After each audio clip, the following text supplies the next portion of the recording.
picture. Okay guys, so for today we're gonna swim.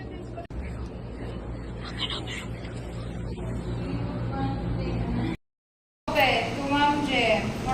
Fro, your mabait na student. Sino yung mabait na yun? She would like to go shopping and Okay. guys, ready? Go!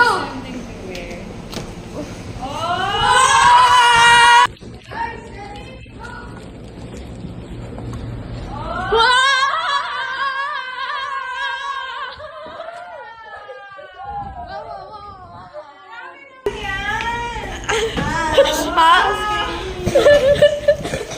Zoe, ready?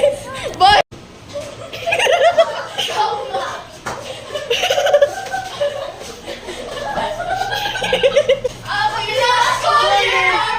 Thank you so much. You're one of the memorable. Grade 5. You know why Mama we did that? So we all can make Wow. Kasi, siyempre alam natin. Mali na, next year, separate. At least habang buo tayo, may surprise tayo.